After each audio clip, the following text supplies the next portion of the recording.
Hello everyone, आज के video में इंटीग्रेशन ये यूनिट का फर्स्ट प्रॉब्लम स्टडी करेंगे। तो देखिए क्वेश्चन आपके सामने है, ये प्रॉब्लम्स हमें सॉल्व करना है। इसके अंदर में दो प्रॉब्लम्स है, दोनों को हमें सॉल्व करके इसका वैल्यू इवेल्युएट करना है। तो चलो हम ये प्रॉब्लम सॉल्व करेंगे, जो कि ये फर्स्ट प्रॉब्लम है, इसलिए बिल्कुल ईजी प्रॉब्लम हमने लिया है। लेकिन जैसे जैसे हम आगे चलेंगे डिफिकल्ट से डिफिकल्ट प्रॉब्लम आपके लिए लाएंगे। और ये प्रॉब्लम सॉल्व करने के लिए हम वही फार्मूलेज का यूज करेंगे जो हमने इंटीग्रेशन के फर्स्ट लेक्चर में यानी इसके पहले के लेक्चर में बताए थे।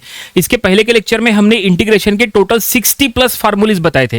वो फार्मूलेज आपके पास अगर नहीं है तो वो वीडियो आप जरूर से देखिए और वहां से सभी फार्मूलेज आप अपने नोटपैड में लिख के रखिए।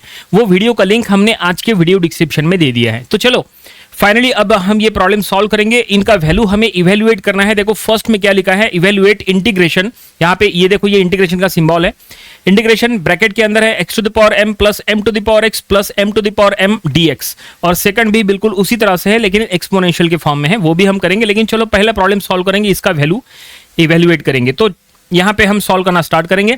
तो फर्स्ट क्या गिवन है वो हम यहाँ पे लिख लेंगे, किसका वैल्यू इवेल्युएट करना है। देखो ये एक काम करेंगे, ये जो इंटीग्रल है जी जिसका वैल्यू हमें इवेल्युएट करना है उसको हम आई से असाइन करेंगे। जरूरी नहीं है, आप इंटीग्रल डायरेक्टली भी लिख सकते हैं, लेकिन आप चाहे तो आई से असाइन करो, कोई दिक्कत नहीं है। ठीक है, तो यहां पे लिख लेंगे let I equal to given integral.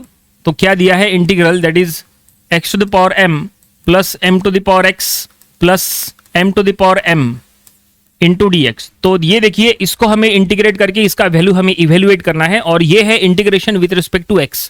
कैसे समझ में आ रहा है, क्योंकि देखो आखिरी में बाहर में क्या है, dx लिखा है, इट मींस इंटीग्रेट करना है विद रिस्पेक्ट टू x। तो इंटीग्रेट करते समय कौन से फार्मूले लगाएंगे वो भी हम आपको बताएंगे। लेकिन सबसे पहले एक काम करो, यहाँ पे इंटीग्रल से मल्टीप्लाई करो। ठीक है, इंटीग्रल से अंदर मल्टीप्लाई करो। यहाँ पे integration of first term, integration of second term, integration of third term.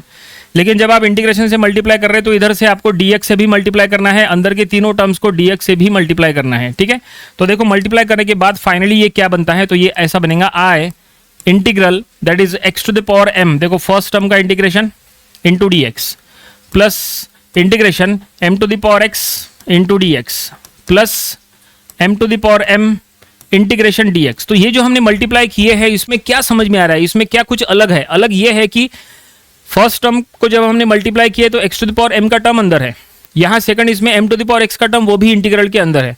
लेकिन यहाँ देखो m to the power m का टर्म इंटीग्रल के बाहर है। ऐसा क्यों, क्योंकि इसमें x नहीं है ना।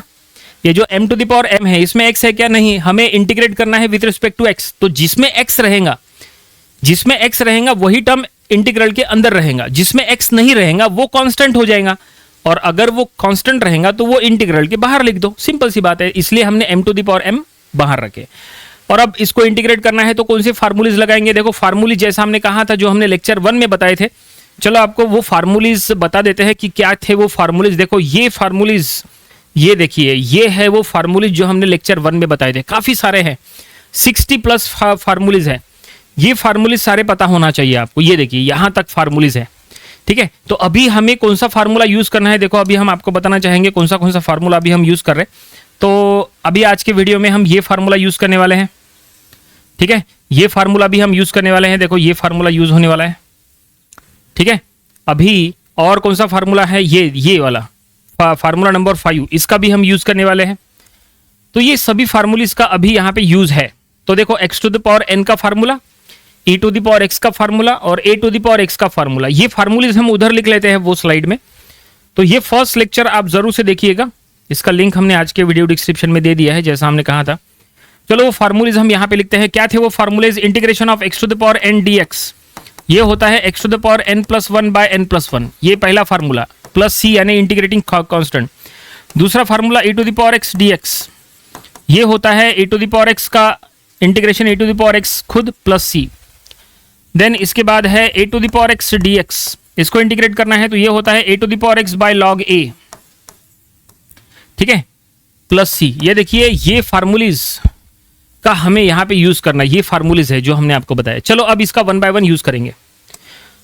तो यहाँ पे integration of x to the power m, तो x to the power m में ये फार्मूला लगाओ, x to the power n plus 1 by n plus 1, ये n के फॉर्म में है, वो m के फॉर्म में आ जाएगा। तो ये हो जाएगा x to the power m plus 1 by m plus 1, हो गया integrate, plus m to the power x, m to the power x में ये वाला फार्मूला लगाओ, third formula a to the power x वाला। क्या होता है a to the power x by log a plus c।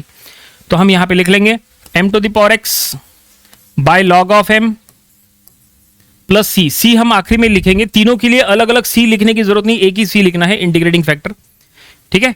और लास्ट में क्या है, लास्ट में है m to the power m integration dx, integration dx मतलब dx का कोएफिशिएंट 1 है तो कांस्टेंट का इंटीग्रेशन यहां आपको करना पड़ेगा, तो कांस्टेंट का इंटीग्रेशन होता है x, with respect to x हो रहा है ना, तो m to the power m as it is रहेगा और यहां पे आपको लिखना पड़ेगा x, इस तरह से हो गया इंटीग्रेट। देखो हमने इंटीग्रेशन कांस्टेंट का इंटीग्रेशन का फार्मूला, ये देखो यहां पे आप देख सकते हैं स्लाइड में, कहां गया वो फार्मूला, फर्स्ट स्लाइड में ही है, ये देखिए इंटीग्रेशन dx है, इंटीग्रेशन dx क्या होता है x है ना, कांस्टेंट का इंटीग्रेशन हमेशा x होता है विद रिस्पेक्ट टू x, अगर आप इंटीग्रेट कर रहे तो प्लस सी, तो वही हम आपको बता रहे, ठीक है।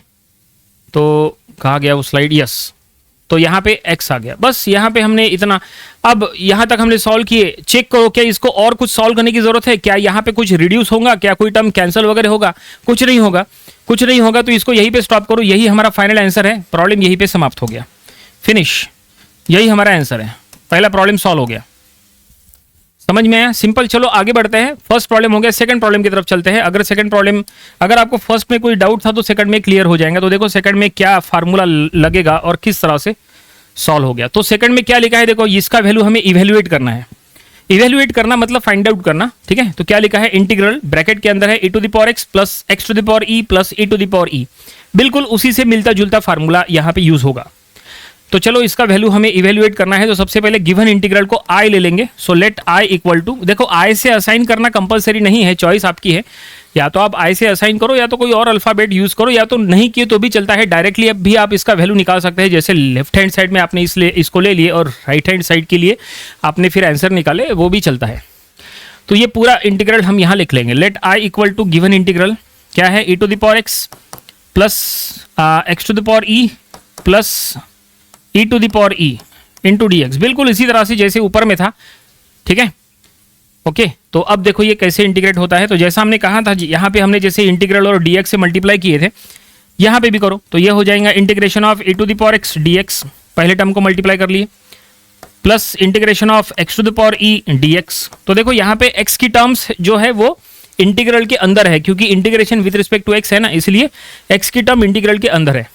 लेकिन आगे चलते हैं, थर्ड इसमें देखो क्या है, अगर आप थर्ड इसमें प्रॉपर्ली चेक करोगे तो थर्ड इसमें है e to the power e, e to the power e में कहीं x है क्या, नहीं है ना, इसका मतलब e to the power e एक प्योरली कांस्टेंट टर्म है, उसको इंटीग्रल के बाहर रखो, so e to the power e integration dx, जैसा यहां हुआ था है ना, बिल्कुल वैसे ही हो गया। अब इसको इंटीग्रेट करो, फार्मूले लगाओ, कौन सा फार्मूला लगेगा, तो ये देखो e to the power x, e to the power x है ना एक्सपोनेंशियल, एक्सपोनेंशियल का इंटीग्रेशन एक्सपोनेंशियल खुद होता है, देखो फार्मूला लिख के दिया है, ये देखो second formula, e to the power x का integration e to the power x खुद होता है, तो यहाँ पे इसका रिजल्ट बनेगा e to the power x as it is plus, अब यहाँ पे x to the power e, अब यहाँ पे कौन सा फार्मूला लगेगा, कई स्टूडेंट्स क्या है वो e के वजह से कंफ्यूज होते हैं, कंफ्यूज नहीं होना है, x to the power e में वही फार्मूला लगेगा जो ये है, ये देखो ये formula x to the power n वाला, n के जगह वहाँ e है, तो x to the power n plus 1 by n plus 1 होता है, तो यहाँ पे हम लिख लेंगे x to the power e plus 1 by e plus 1,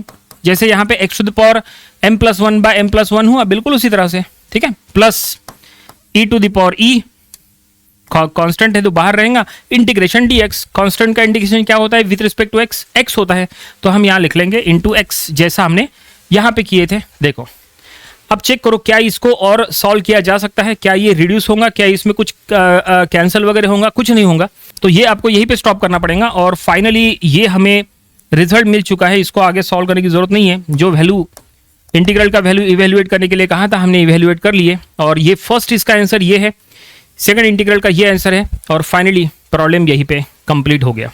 I hope आपको ये दोनों प्रॉब्लम्स जो बिल्कुल बेसिक प्रॉब्लम्स थे, फर्स्ट प्रॉब्लम था इसलिए बहुत ही ईजी प्रॉब्लम लिए थे, ये दोनों प्रॉब्लम्स आपको समझ में आए होंगे। ये दोनों आपको अपनी प्रैक्टिस बुक में जरूर से सॉल्व करके देख लेना चाहिए। ऐसे छोटे छोटे प्रॉब्लम्स और इजी प्रॉब्लम्स सॉल्व करते हुए चलेंगे तो आगे चल के डिफिकल्ट से डिफिकल्ट प्रॉब्लम काफी आसानी से आप सॉल्व कर लोगे, क्योंकि आगे चल के वेराइटी ऑफ प्रॉब्लम्स हमें सॉल्व करना है, इसके एप्लीकेशंस के भी प्रॉब्लम्स रहेंगे, तो उसके लिए आपको बहुत ज्यादा प्रैक्टिस करनी पड़ेगी और इसके लिए आपको फार्मूलेज की जरूरत पड़ेगी। तो फार्मूलेज वाला वीडियो देखिए और यहाँ से हर एक प्रॉब्लम को आप प्रैक्टिस करके अपने बुक में सॉल्व करके जरूर देखें, एटलीस्ट एक बार तो सॉल्व करके देखना ही चाहिए। तो आज की वीडियो में फिलहाल इतना ही, मिलते हैं अगले वीडियो में इसके एक न्यू प्रॉब्लम के साथ। Thanks for watching this video.